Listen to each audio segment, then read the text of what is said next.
Hello friends, this is Malki Sharma and welcome on my YouTube channel Biology by Malki Sharma.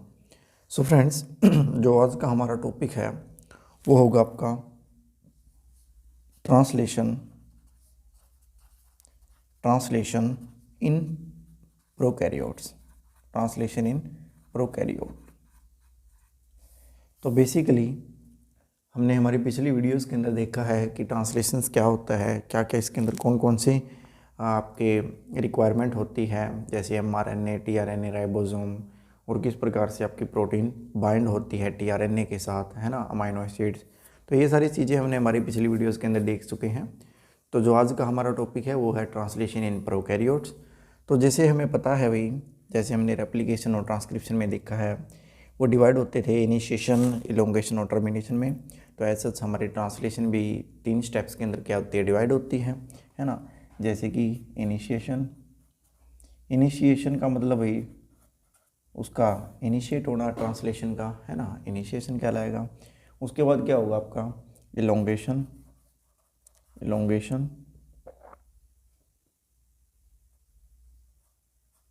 Okay, initiation, elongation and last जो step हम इसमें करेंगे वो होगा आपका termination. Okay, तो बेसिकली जो आज की वीडियोस है, आज की वीडियो के अंदर हम मात्र इनिशिएशन आपका करेंगे कि जो प्रोकैरियोटिक सेल है, प्रोकैरियोटिक सेल के अंदर इनिशिएशन आपका किस प्रकार से प्रोसीड होगा या कौन कौन सी स्टेप्स इसके अंदर आपके होंगे। ओके, इनिशिएशन इन प्रोकैरियोटिक ट्रांसलेशन, है ना, किस प्रकार से इसके अंदर क्या होगा, बेसिकली आपका इनिशिएशन होगा। तो बेसिकली जो इनिशिएशन है, इनिशिएशन के अंदर हम 2 स्टेप्स देखेंगे। इनिशिएशन के अंदर आपके 2 स्टेप्स होंगे। ओके, कौन कौन से होंगे भाई। सबसे पहले तो जो राइबोसोम है, basically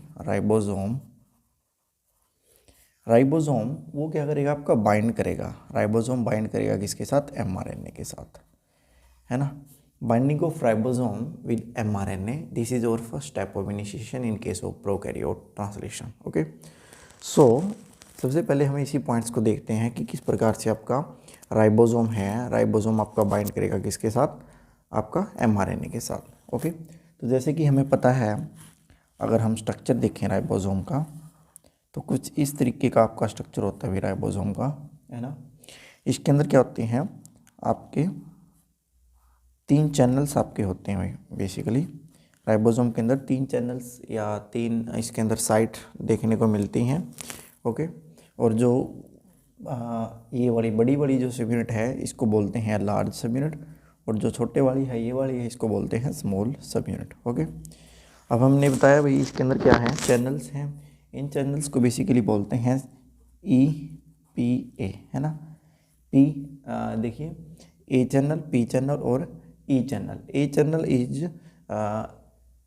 used for binding of amino acylated tRNA। Okay, तो ए साइट के ऊपर अमाइनो असाइलेटेड tRNA बाइंड होगा, पी के ऊपर पेप्टिडाइल tRNA बाइंड होगा, और E stand for exit channel from which the जो आपका tRNA है बेसिकली वो यहाँ से पॉलीपेप्टाइड चेन को आपका फर्दर जो पेप्टाइडल tRNA है, पेप्टाइडल tRNA के ऊपर ट्रांसफ़र करके वो क्या हो जाता है, एग्जिट चैनल से आपका निकल जाता है। ओके, तो बेसिकली ये सारी चीज़ें हैं आपकी राइबोसोम के अंदर होती हैं, है ना। तो ये हमने भी हमारी पिछली वीडियोस के अंदर भी इसको बहुत इलेबोरेट वे से पढ़ा भी है। ओके, तो ये बेसिकली आपका क्या है, राइबोसोम है। और हमें पता है भाई राइबोसोम आपका 70S आपका होता है प्रोकैरियोट्स के अंदर, है ना, और लार्ज सब यूनिट होगी 50S की, और जो स्मॉल सब यूनिट होती है आपकी 30S की होती है। ये सारी चीज़ें भी हमने देख चुके हैं, पहले भी देख चुके हैं। ओके, उसके बाद अब हम देखते हैं अभी mRNA किस तरीके से या कैसा स्ट्रक्चर होता था, है ना। ये चीज़ें भी हम वैसे तो देख चुके हैं, बट दोबारा से देखते हैं भाई। तो जो ये मान लीजिए इसका mRNA का स्ट्रक्चर है। ओके, mRNA में बेसिकली इसके क्या था, एक तो RBS था भाई, RBS राइबोसोमल बाइंडिंग साइट, है ना, जिससे राइबोसोम को ये बाइंड करवाने में क्या करेगा, मदद करेगा। उसके बाद क्या था भाई, स्टार्ट कोडोन था, है ना, यहाँ पे क्या था, स्टार्ट कोडोन था, स्टार्ट साइट थी, स्टार्ट साइट या स्टार्ट कोडोन था। ओके, और यहाँ पे क्या था भाई, आपका स्टॉप कोडोन था, है ना, that is a stop codon. फिर से आपका क्या होगा, राइबोसोमल बाइंडिंग साइट थी, RBS राइबोसोमल बाइंडिंग साइट है ना। यहाँ पे स्टार्ट कोडोन था, प्लस आगे अगर देखें तो यहाँ पे स्टॉप कोडोन था, stop codon. Okay, this is a 5' end on which a phosphate group is present. We know very well here is phosphate group is present, that is a 5' end, and this is a 3' end on which hydroxy group is present. Okay, then we see that there is more than 2 ORF or more than 1 ORF basically present in case of the prokaryotic mRNA, and this ORF is that यहाँ से लेके यहाँ तक का एक ORF बनेगा, ORF open reading frame, और यहाँ से लेके यहाँ तक का एक ORF बनता है ओपन रीडिंग फ्रेम, है ना। तो इसका मतलब कि जिस सीक्वेंस के अंदर, जिस mRNA सीक्वेंस के अंदर 2 ORF आपके मिलते थे, उसको, उस mRNA को हम क्या बोलते थे, पॉलीसिस्टोनिक mRNA, है ना, पॉलीसिस्टोनिक mRNA। ओके, पॉलीसिस्टोनिक mRNA, और ये प्रोकैरियोटिक के अंदर पाया जाता था। RBS और स्टार्ट कोडोन के बीच का जो बेस का जो डिस्टेंस था बेसिकली 3 से लेके 9 बेस का इसके बीच का क्या था, डिस्टेंस था, है ना। ये सारी चीज़ें भी हम पिछली वीडियोस के अंदर भी देख चुके हैं, अब जस्ट हमने यहाँ पे रिवाइज किया है। ओके, अब हम बेसिकली क्या देखने जा रहे हैं, हम ये देखने जा रहे हैं कि किस प्रकार से आपका जो राइबोसोम है बेसिकली वो बाइंड होगा mRNA के साथ। ओके, तो क्या होगा, देखिए इसकी जो RBS है, राइबोसोमल बाइंडिंग साइट है, ये कॉम्प्लीमेंट्री सीक्वेंस होता है इसका, इसके जो 30S है, 30S है, 30S के 16S RNA के साथ। ओके, तो इस तरीके से इनकी क्या हो जाती है, फिर बाइंड हो जाती है, बाइंडिंग होगी। ओके, तो यहाँ से हमने क्या देखा, बाइंडिंग किस किस के बीच में होगी, कि जो RBS है, राइबोसोमल बाइंडिंग साइट है, उस वो क्या है, कॉम्प्लीमेंट्री है, कॉम्प्लीमेंट्री सीक्वेंस है इसका, कॉम्प्लीमेंट्री सीक्वेंस। इसका क्या होगा भाई, कॉम्प्लीमेंट्री सीक्वेंस होगा टू द, किसके, complementary sequence to the 16S RNA of the ribosome, okay, ये बहुत ज़्यादा इंपॉर्टेंट बात है। ओके, तो 16S RNA राइबोसोम की कॉम्प्लीमेंट्री सीक्वेंस होगा आपका किसका, राइबोसोमल बाइंडिंग साइट का। ओके, तो इस तरीके से फिर इनके अंदर किस प्रकार से बाइंडिंग होगी, उनको थोड़ा हम क्या करते हैं, जूम आउट करके देखते हैं। Okay, how is the bending will be take place in this case, let us see। तो चलिए भाई एक बना के देखते हैं, स्ट्रक्चर के मतलब मदद से इसको समझने की कोशिश करते हैं। 5' पे क्या है, फॉस्फेट ग्रुप है।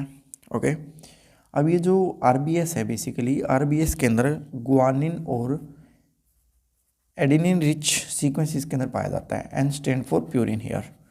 Okay, this is AUG stand for start codon, and UGA start for stop codon, and here is a hydroxy group on 3' end of the mRNA. So we can see here that this is a mRNA. Okay, this is a structure of mRNA, and this portion is a RBS. This is a portion of RBS, means ribosomal binding site. Okay, ये आपकी क्या है, ribosomal binding site है। So here we can see that this RBS sequence is complementary to the 16S rRNA of the ribosome. Okay, so we can draw here 16S rRNA, ये आपका क्या है, 16S rRNA है, और 16S rRNA के अंदर जो सीक्वेंस होगा ये होगा आपका CCUCC।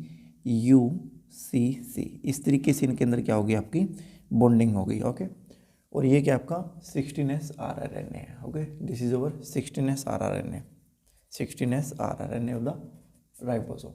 So we can see that by this way binding will be take place. Okay, RBS के बीच में और 16S RNA of the ribosome के बीच में इस तरीके से आपकी बाइंडिंग होती है। तो यही हमने देखा कि जो हमारा पहला जो स्टेप है, प्रथम स्टेप्स हैं, प्रथम स्टेप्स के अंदर बेसिकली क्या हुआ, राइबोसोम ने बाइंड किया, ribosomal binding site of the mRNA। Okay, तो प्रथम स्टेप्स हमारा यही था। तो जो हमारा दूसरा स्टेप्स है भाई, दूसरा स्टेप्स देख लेते हैं क्या होगा इनिशिएशन का। सेकंड स्टेप देखते हैं क्या होगा। ओके, तो सेकंड स्टेप में क्या होगा, जो चार्ज टीआरएनए है ना, चार्ज टीआरएनए क्या करेगा, बाइंड करेगा पी साइट के साथ, P site of ribosome. Okay, अब ये चार्ज टीआरएनए क्या होता है? चार्ज टीआरएनए वो टीआरएनए होता है जब वो अमाइनो एसिड्स के साथ बाइंड कर जाता है और उस अमाइनो एसिड के साथ बाइंड करके वो राइबोसोम के साथ फर्दर बाइंड करता है ना, तो वो चार्ज टीआरएनए होगा। चार्ज टीआरएनए बेसिकली वो टीआरएनए है which bind with the amino acids, okay, amino acid के साथ जो बाइंड करता है। अब जैसे पॉइंट लिखा हुआ है चार्ज टीआरएनए बाइंड करेगा P site of the ribosome, ribosome की पी साइट के ऊपर, है ना। चलिए देखते हैं कैसे होगा, अभी स्ट्रक्चर वाइज समझने की कोशिश करते हैं। सपोज भाई ये जो नीचे मैं बनाने जा रहा हूँ ये हमारी क्या है? स्मॉल सब यूनिट है, किसकी? आरएनए की, ओके, सॉरी राइबोसोम की। ये हमारी क्या है? साइट है भाई, E P site, that is a E site, that is a P site, that is a A site, E P A site, okay. यहाँ से आपका क्या है भाई? दिस इज ओवर mRNA, ये आपका क्या है? mRNA है। और यहाँ पे बेसिकली जो मैं ब्लैक से दिखा रहा हूँ ये आपका जो ब्लैक स्पॉट है that is a start codon, start codon, that is a start codon, okay, समझ रही बात? ये हमारा क्या है? स्टार्ट कोडोन है। चलिए, और ये हमारी क्या है? स्मॉल सबयूनिट है, स्मॉल सबयूनिट है, thesis in case of prokaryote, समझ रहे हो? तो भाई यहाँ से कंक्लूजन ये निकल के आता है कि ये हमारी क्या है? पी साइट है, पी साइट के ऊपर क्या है? चार्ज टीआरएनए आपके आगे आपका क्या होगा? बाइंड होगा, है ना, यही हमने देखना है। तो अब यहाँ से सबसे पहले ये समझिए जो स्टार्ट कोडोन है बेसिकली यहाँ पे कौन कौन सा हो सकता है। तो जो प्रोकैरियोट है बेसिकली प्रोकैरियोट के अंदर स्टार्ट कोडोन की जगह 3 आपके कोडोन पाए जा सकते हैं, या तो वो क्या हो? AUG, AUG है मीन्स मिथ्योनिन हो सकता है, क्या हो सकता है वो? मिथ्योनिन हो सकता है। दूसरा क्या हो सकता है? वो GUG हो सकता है भाई, GUG। अगर GUG हुआ स्टार्ट कोडोन की पोजीशन के ऊपर, means if GUG act as a start codon then this, ये आपका क्या हो सकता है? वेलाइन हो सकता है ना। और अगर UUG हुआ भाई, UUG, तो वो क्या होगा? आपका ल्यूसीन। अब बात ध्यान से समझिए कि जो पी साइट है बेसिकली पी साइट के ऊपर हमारा क्या आएगा? चार्ज टीआरएनए आएगा, समझ रहे हो? वो किसके अकॉर्डिंग आएगा कि यहाँ पे जो हमारा स्टार्ट कोडोन है वो कौन सा प्रेजेंट है? AUG होगा तो AUG हुआ मिथ्योनिन, आपका मिथ्योनिन चार्ज टीआरएनए आएगा, ओके। अगर वेलाइन होगा तो वेलाइन वाला चार्ज टीआरएनए आएगा, और ल्यूसिन होगा तो ल्यूसिन वाला चार्ज टीआरएनए आएगा, है ना। क्योंकि ये हम पीछे पढ़ चुके हैं ना कि कौन सा एक specific amino acyl tRNA synthetase ही स्पेसिफिक आपके चार्ज टीआरएनए को लेके आता है ना। ये सारी चीज़ें हम पीछे देख चुके हैं। तो मान लीजिए यहाँ पे आपका मिथ्योनिन है, AUG सीक्वेंस प्रेजेंट है। एक पॉइंट आप ये रखोगे ध्यान में कि जो स्टार्ट कोडोन है इन केस ऑफ प्रोकैरियोट वो 3 होते हैं आपके, AUG, GUG, UUG, ओके। अब मान लीजिए भाई कि जो हमारा चार्ज्ड टीआरएनए है ये आपका क्या है? मान लीजिए ये आपका क्या है? चार्ज्ड टीआरएनए है, ओके, ये है charge tRNA, okay. This is bind with amino acids, amino acid के साथ बाइंड है। तो अगर यहाँ पे दिस स्टैंड फॉर मिथ्योनिन, है ना, इसका मतलब ये है कि अगर यहाँ पे मिथ्योनिन स्टार्ट कोडोन है तो मिथ्योनिन वाला ही चार्ज टीआरएनए आगे बाइंड होगा, ओके। ये चीज़ें हैं, ठीक है। तो यही आगे इसकी पी साइड के ऊपर बाइंड होगा, ओके। लेकिन in case of prokaryote methionine is not bind to the P site. ध्यान से सुनना, in case of prokaryote methionine charge tRNA is not bind to the P sites of the 13S ribosome, okay, but it is modified into their structures, okay. तो ये अपना जो methionine charge tRNA है वो अपने स्ट्रक्चर्स के अंदर क्या कर लेता है? मॉडिफिकेशंस कर लेता है, और मॉडिफिकेशंस करके ये N-फॉर्माइल मिथ्योनिन टीआरएनए बनाएगा, N-फॉर्माइल मिथ्योनिन टीआरएनए, और वो N-फॉर्माइल मिथ्योनिन टीआरएनए आके इस पी साइट के ऊपर क्या करेगा? बाइंड करेगा, ओके। तो वही देखते हैं भाई किस प्रकार से आपका जो मिथ्योनिन टीआरएनए है ये आपका क्या है? मिथ्योनिन टीआरएनए है, मिथ्योनिन टीआरएनए बेसिकली इस मिथ्योनिन टीआरएनए से किस प्रकार से N-फॉर्माइल मिथ्योनिन टीआरएनए आपका बनता है, ओके। ये हम देखते हैं अभी आगे, ओके, लेट अस सी। तो भाई अब देखिए जैसे हमारे पास ये मिथ्योनिन टीआरएनए है, मिथ्योनिन टीआरएनए, और अगर हम इसको शॉर्ट फॉर्म में लिखेंगे तो आपका किस तरीके से होगा? देखिए ये होगा शॉर्ट फॉर्म में, इसको हम इस तरीके से लिखते हैं, ओके, मिथ्योनिन टीआरएनए। अब इन केस ऑफ प्रोकैरियोट जो मिथ्योनिन टीआरएनए है वो बाइंड नहीं करता पी साइट के ऊपर, बाइंड करेगा एन फॉर्माइल मिथ्योनिन टीआरएनए, और जो मिथ्योनिन टीआरएनए है वो कन्वर्ट होगा किसके अंदर, एन फॉर्माइल मिथ्योनिन टीआरएनए के अंदर। Okay, N formyl methionine tRNA. Okay, इस तरीके से हम इसको लिखेंगे। अगर हम इसकी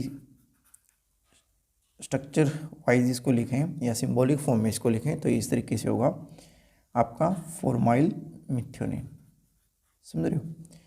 तो ये आपका क्या है, मिथ्योनिन टीआरएनए है, that is an formyl methionine tRNA. Okay, अब यहाँ पे बेसिकली जो आपका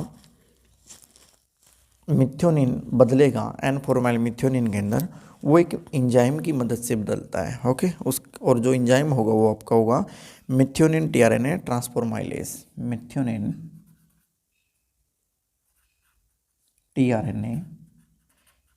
टीआरएनए ट्रांसफॉर्माइलेज, ट्रांसफॉर्माइलेज, जैसे नाम से ही पता चल रहा है ना कि ट्रांसफ़र हो रहा है, कौन, ट्रांसफॉर्माइलेज। ओके, कि यहाँ पे फॉर्माइल ग्रुप का ट्रांसफ़र हो रहा है। ओके, किसके ऊपर, मिथ्योनिन के ऊपर, दैट इज ए ट्रांसफॉर्माइलेज, है ना, नाम से देखो भाई, ट्रांसफर फॉर्माइल ग्रुप का, जो ट्रांसफ़र करवाता है किसका, फॉर्माइल ग्रुप का, उसको हम बोलेंगे transformylase enzyme, that's so simple.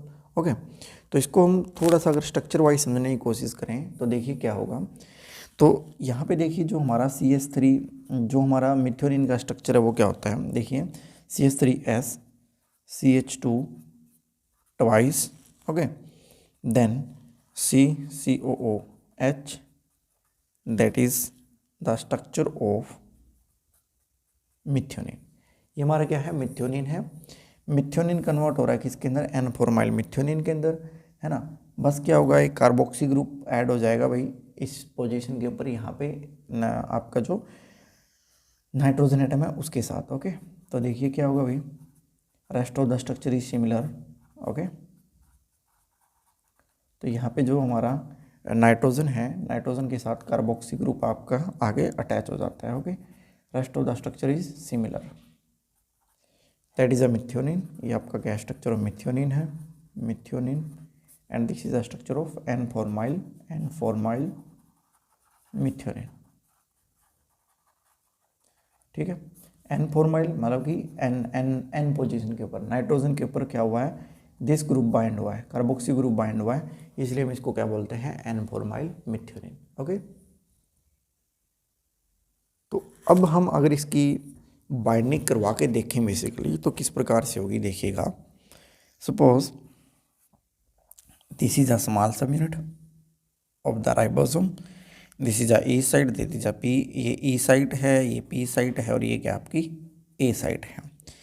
इस तरीके से इसके अंदर आरएनए क्रॉस होगा भाई, है ना, आरएनए क्रॉस हुआ, और ये जो सीक्वेंस है यहाँ पे है AUG sequence, AUG stand for methionine, आपको पता ही है। ओके, अब यहाँ पे आपका पी साइट के ऊपर क्या आया है, पी साइट के ऊपर आया है ना, या क्या पी साइट के ऊपर आपका टीआरएनए, और ये जो टीआरएनए होगा ये क्या होगा, F फॉर्माइल मिथ्योनिन टीआरएनए होगा। ओके, फॉर्माइल मिथ्योनिन टीआरएनए होगा। ओके, अब भाई इंपॉर्टेंट बात यहाँ पे समझने की ये है, अगर आपका एन फॉर्माइल मिथ्योनिन, समझ रहे हो, एन फॉर्माइल मिथ्योनिन अगर आपका इनिशिएटर टीआरएनए जो सबसे पहले आता है ना उसको इनिशिएटर टीआरएनए बोलते हैं, अगर वो इनिशिएटर टीआरएनए के अंदर होगा, है ना, इसका मतलब ये है कि ये सभी प्रोटीन्स के अंदर होगा, है ना, जो पॉलीपेप्टाइड का सीक्वेंस है, कंप्लीट सीक्वेंस है, उस पूरे पॉलीपेप्टाइड के सीक्वेंस के अंदर होगा। अगर पूरे पॉलीपेप्टाइड सीक्वेंस के अंदर होगा तो हर प्रोकैरियोटिक की जितनी भी आपकी प्रोटीन्स होगी, प्रोकैरियोट की सभी प्रोटीन्स के अंदर ये सीक्वेंस होगा, एन फॉर्माइल सभी के अंदर होगा।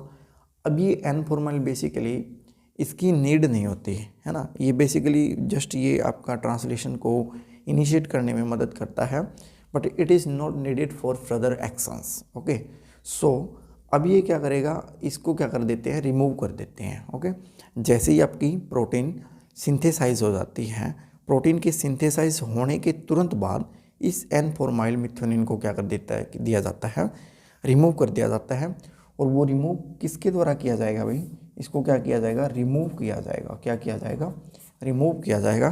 किसके द्वारा, डीफॉर्माइलेज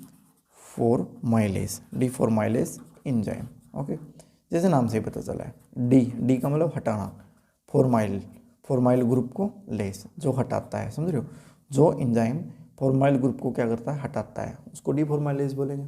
तो इसका मतलब ये है कि जो प्रोकैरियोट के अंदर जो प्रोटीन बनेगी बेसिकली, वो जो प्रोटीन बनेगी प्रोकैरियोट के अंदर, वो आपकी उसके अंदर फॉर्माइल ग्रुप नहीं होगा। Okay, it is a lack of formyl group. Okay, चलिए अब हम इनिशिएशन स्टार्ट करते हैं, है ना, प्रोकैरियोटिक इनिशिएशन स्टार्ट करते हैं। तो बेसिकली प्रोकैरियोटिक इनिशिएशन के अंदर इनिशिएशन फैक्टर्स इन्वॉल्व होंगे। ओके, इनिशिएटर फैक्टर, अब ये इनिशिएटर फैक्टर क्या हुआ भाई, ओके देखते हैं। इनिशिएशन फैक्टर, तो जैसे नाम से ही पता चल रहा है, जो फैक्टर इनिशिएशंस को करवाते हैं, the factor which is involve in initiation that is called initiation factor. So simple, है ना। तो जो इनिशिएशन फैक्टर है बेसिकली प्रोकैरियोट के अंदर, वो 3 इनिशिएशन फैक्टर बहुत ज़्यादा इंपॉर्टेंट रोल प्ले करते हैं, जैसे कि इनिशिएशन फैक्टर 1, इनिशिएशन फैक्टर 2 और इनिशिएशन फैक्टर 3। इन तीनों का बहुत ज़्यादा रोल है भाई इनिशिएशन स्टार्ट करवाने में इन case of prokaryote. Okay, initiation start करवाने में इन case of prokaryotic translation. Okay, तो चलिए अब हम इसको स्ट्रक्चर वाइज या इसके जो स्टेप्स हैं इनिशिएशंस के, उनको हम स्ट्रक्चर वाइज समझने की कोशिश करते हैं। Okay, let's do that. So as we know that the structure of ribosome, आपको पता है स्ट्रक्चर ऑफ राइबोसोम कैसा होता है ना। इसके अंदर 3 साइट है भाई, ई साइट, पी साइट और A site. E site, P site और A site. Okay, this is a large sub unit which is 50s and this is a small subunit which is 30s. Okay, so अब जो translation initiation का जो सबसे प्रथम जो step है, the first step of the translation initiation is that opening of the small सब unit and large sub unit. जो लार्ज सब यूनिट है और स्मॉल सब यूनिट है वो क्या हो जाती है, ओपन अप हो जाती है, समझ रहे हो, ये क्या हो जाएंगे आपकी, ओपन हो जाएंगी। देखिए तो क्या होगा, स्मॉल सब यूनिट अलग हो जाएगी और लार्ज सब यूनिट क्या हो जाएगी, अलग हो जाएगी, इस तरीके से। ये 50s है, ये 30s है।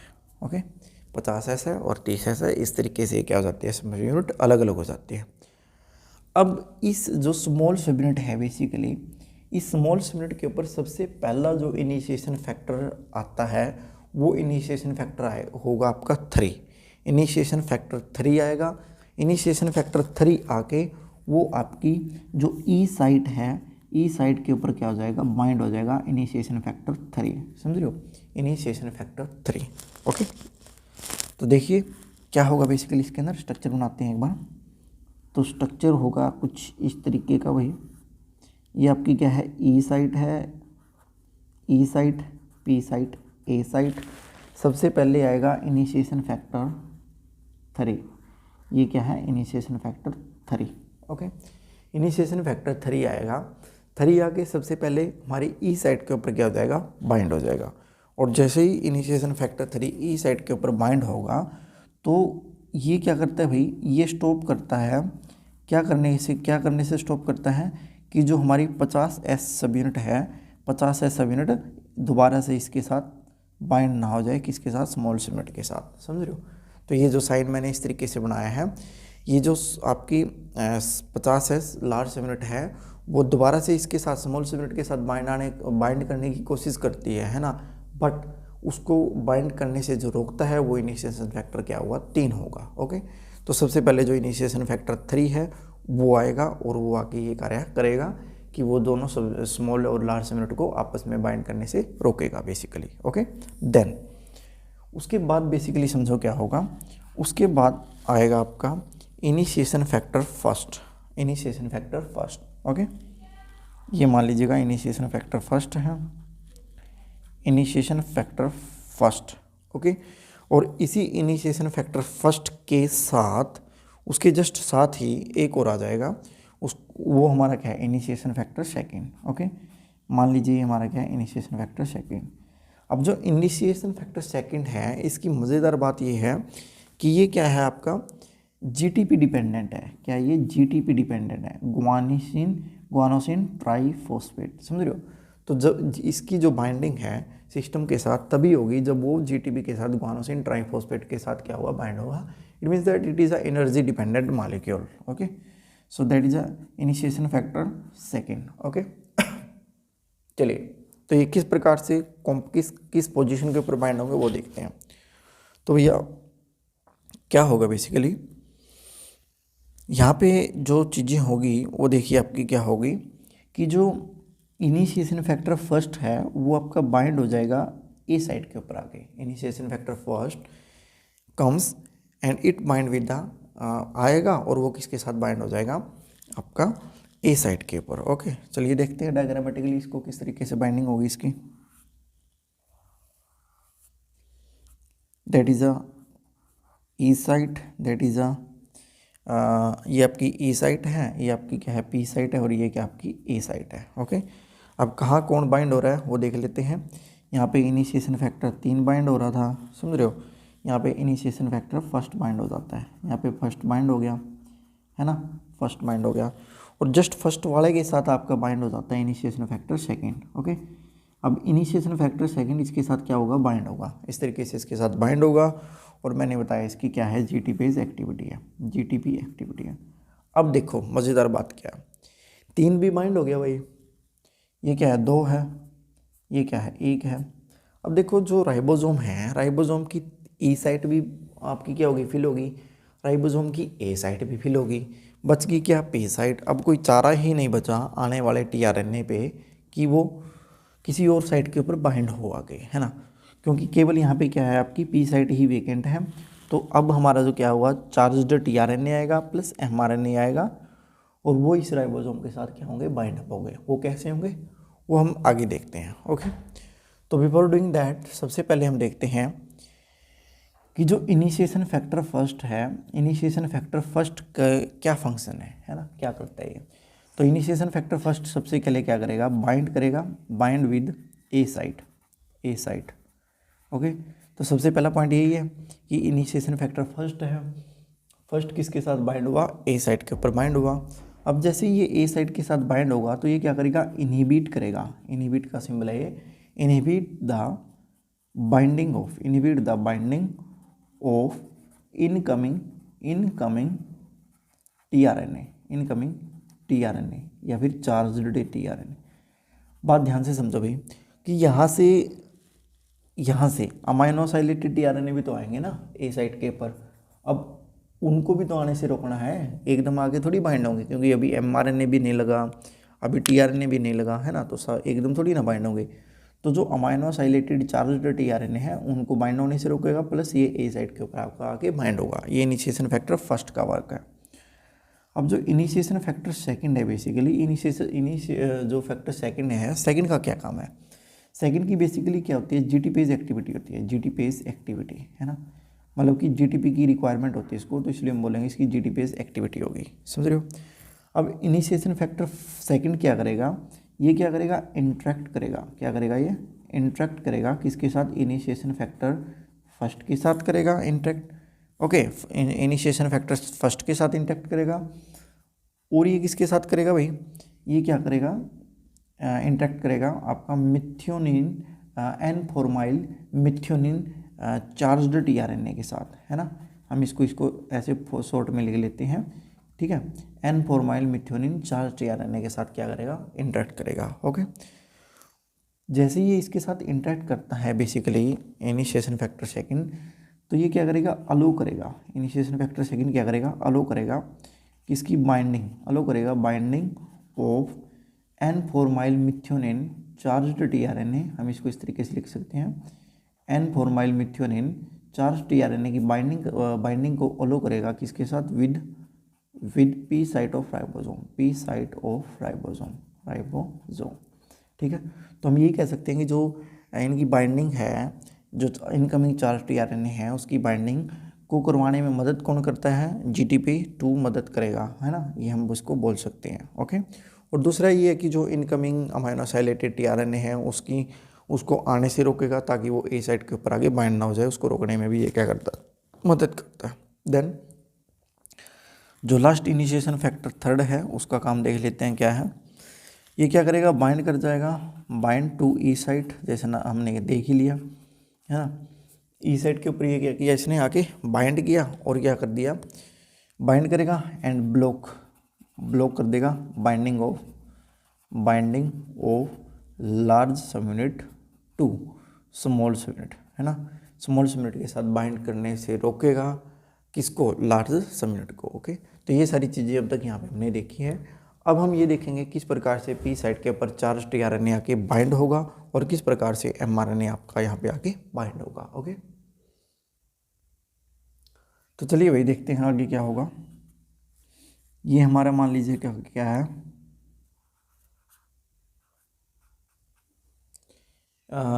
चार्ज्ड टीआरएनए, और ये क्या है, एन फॉर्माइल वाला है ना, N formyl methionine charged tRNA है। ओके, डिनोटेड, इसको हम डिनोट कर सकते हैं इस तरीके से, हम इसको डिनोट करेंगे, है ना, लाइक दैट मैनर ये आएगा। ओके, साथ के साथ क्या आ जाएगा आपका, एमआरएनए आ जाएगा। ये एमआरएनए है, ये एमआरएनए का क्या है, एयूजी स्टार्ट कोडॉन सीक्वेंस है। ओके, ये सारे के सारे आएंगे, आके किसके साथ बाइंड हो जाएंगे, आपके स्मॉल सबयूनिट के साथ आके बाइंड हो जाएंगे, है ना। कैसे बाइंड होंगे, let us see that how they can be bind. Okay, यहाँ से हमने एमआरएनए को निकाल दिया ऐसे, दैट इज एमआरएनए में ये एयूजी सीक्वेंस है, इसको ऐसे डार्क कर देते हैं, दैट इज एयू सीक्वेंस। ये हमारी पी साइट है इसकी, ये आपकी ए साइट है, ये that is E site, EPA site है। ओके, अब हमें पता है पी साइट के ऊपर आपका क्या बाइंड हो जाता है, आगे पी साइट के ऊपर आपका बाइंड हो जाता है इस तरीके से, लाइक दैट मैनर, आपका एफ एन फॉर्माइल मिथ्योनिन यहाँ पे आपका बाइंड हो जाता है। We know very well on E side there is presence of initiation factor 3 and on A side, basically A side के ऊपर आपका क्या प्रेजेंट है, ए साइड के ऊपर आपका इनिशिएशन फैक्टर फर्स्ट प्रेजेंट है, एंड उसके साथ आपका इनिशिएशन फैक्टर सेकंड भी प्रेजेंट है, जिसकी क्या होगी, जीटीपीज एक्टिविटी होगी, है ना, इसकी जीटीपीज एक्टिविटी होगी। ये सारी चीज़ें हम देख चुके हैं पिछली वीडियोज़ के अंदर। अब ये एक कॉम्प्लेक्स बन जाता है पूरा का पूरा भाई, है ना। इस कॉम्प्लेक्स को यहाँ पे जो नाम दिया जाता है वो होता है आपका 30S initiation complex, initiation complex. ये नाम इसको क्यों दिया भाई, क्योंकि ये 30 सबयूनिट है, 30 सबयूनिट के अंदर ये इनिशिएशन कॉम्प्लेक्स इसको इसलिए बोला क्योंकि सारे के सारे यहाँ पे इनिशिएशन फैक्टर्स आपके बाइंड हो जाते हैं आगे, है ना, इसलिए इसको बोला 30S इनिशिएशन कॉम्प्लेक्स। समझ रहे हो। अब जैसे कि हमारा काम ये था कि आपका चार्ज्ड टीआरएनए पी साइट के ऊपर आके बाइंड हो जाए, है ना, कहीं और ना आके बाइंड हो, ना कि वो ए साइड पे बाइंड हो या ना कि वो ई साइड के ऊपर बाइंड हो, है ना। ये काम था हमारा बेसिकली। अब ये काम पूरा कर दिया 3 ने और इनिशिएशन फैक्टर फर्स्ट ने। अब यहाँ से इनिशिएशन फैक्टर 3 क्या हो जाता है, रिमूव हो जाता है, क्योंकि इसका काम क्या हो गया, कंप्लीट हो गया। तो removal of the initiation factor 3 क्या हो जाता है, रिमूव हो जाता है। जैसे ही 3 रिमूव होगा तो जो हमारी लार्ज सबयूनिट है, जो हमारी क्या है, लार्ज सबयूनिट है, आएगी और वो क्या हो जाएगी, आके बाइंड हो जाएगी, आएगी और क्या हो जाएगी, आके बाइंड हो जाएगी। ओके, कैसी चीज़ें होंगी देखते हैं।